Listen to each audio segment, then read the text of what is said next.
are going to dive into the origin of Valentine's Day, given that it feels timely.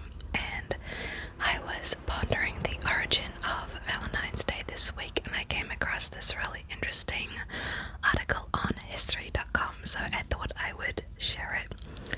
Normally for these types of videos I do my own research and put it all in my own words, which I'm very proud of, but hopefully today you don't mind me reading straight from the source. Appearance from my cat. She's gonna be walking around. Hey Baba, do you have anything to say? She does not. Okay, let's get started. So, like I said, this is from history.com and I'll link it in the description. Oh, she's gonna sit right here. Okay. Okay, sweetie. Not a problem. The history of Valentine's Day and the story of its patron saint is shrouded in mystery.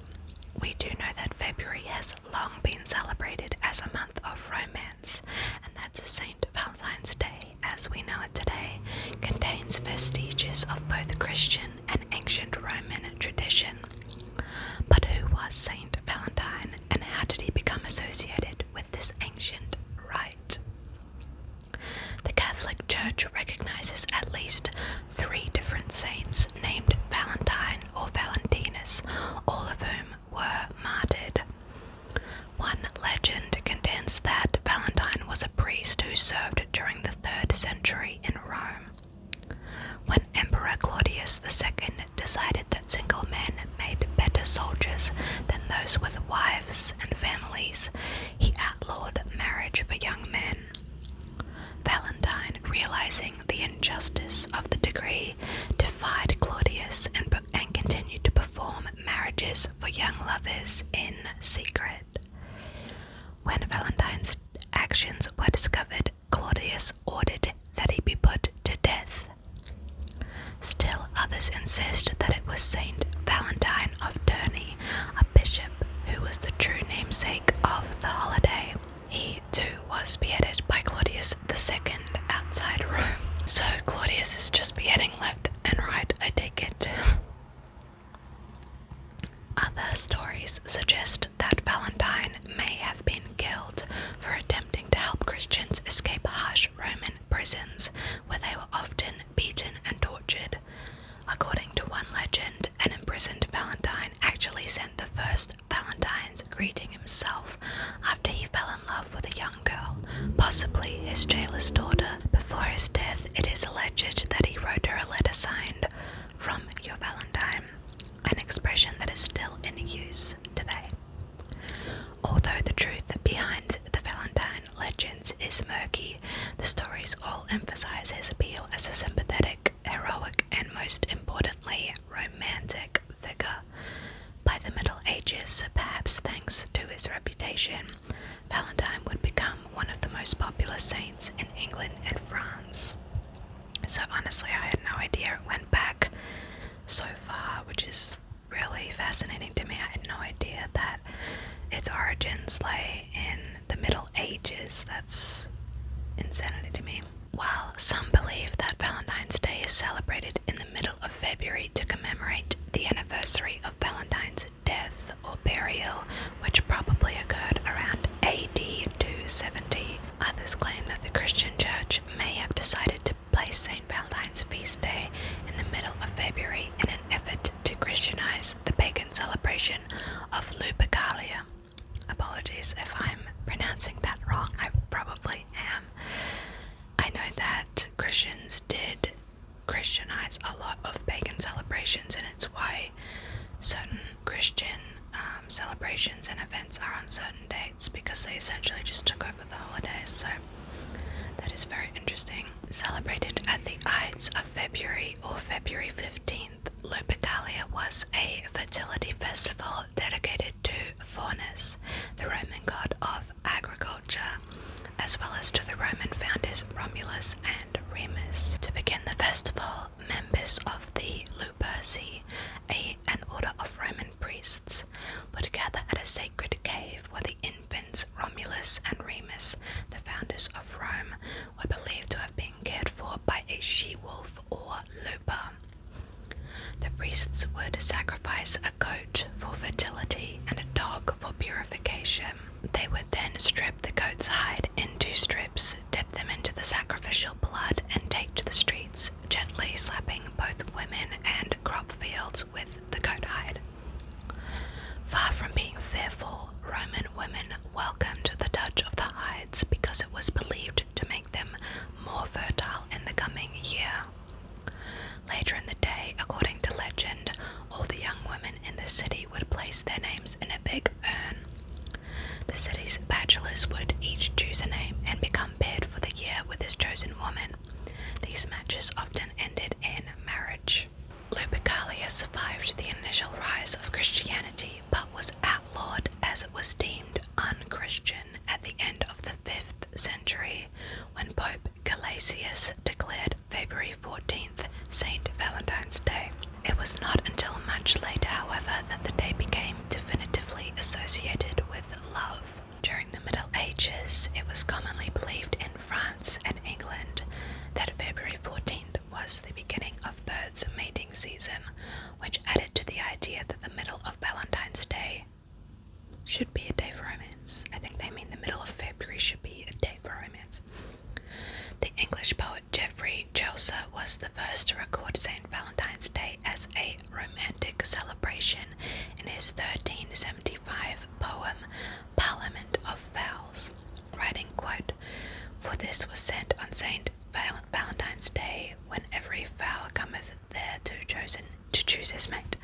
So I couldn't get that out. Valentine's greetings were popular as far back as the Middle Ages, though written Valentines didn't begin to appear until after 1400. The oldest known Valentine still in existence today was a poem written in 1415 by Charles, Duke of Orleans, to his wife while he was imprisoned in the Tower of London, following his capture at the Battle of Agincourt. The greeting is now part of the manuscript collection of the British Library in London, England. Several years later, it is believed that King Henry V hired a writer named John Lydgate to compose a Valentine note to Catherine of Valois. Once again, I'm sorry for my pronunciation. I'm feeling uncultured. But this is so interesting. I didn't realize it was so deep. I didn't know it went so deep. So, moving on to the next section of the article, which is who is Cupid. Cupid is often portrayed on Valentine's Day cards as a naked cherub launching arrows of love at unsuspecting lovers. But the Roman god Cupid has his roots in Greek mythology as the Greek god of love, Eros. Accounts of his birth vary. Some say he is the son of Nyx and Erebus, others of Aphrodite and Ares. Still others suggest he is the son of Iris and Zephyrus, or even Aphrodite and Zeus, who would have been both his father and grandfather. Excuse me. Greek mythology is so fascinating, but so messed up. I know that the actual stories of Greek mythology are really twisted and especially bad for women, but that seems to be a theme in mythology and religious texts, so love that. According to the Greek archaic poets, Eros was a handsome immortal who played with the emotions of gods and men, using golden arrows to incite love and leaden ones to sow aversion. Leaden ones? Leaden? I don't know what that word is. It wasn't until the Hellenistic period that he began to be portrayed as the mischievous, chubby child he'd become on Valentine's Day cards. I feel like it makes more sense for him to be this handsome god than a little chubby cherub. I don't know. What do you guys think? In addition to the United States, Valentine's Day is celebrated in Canada, Mexico, the United Kingdom, France, and Australia, and New Zealand. Rude.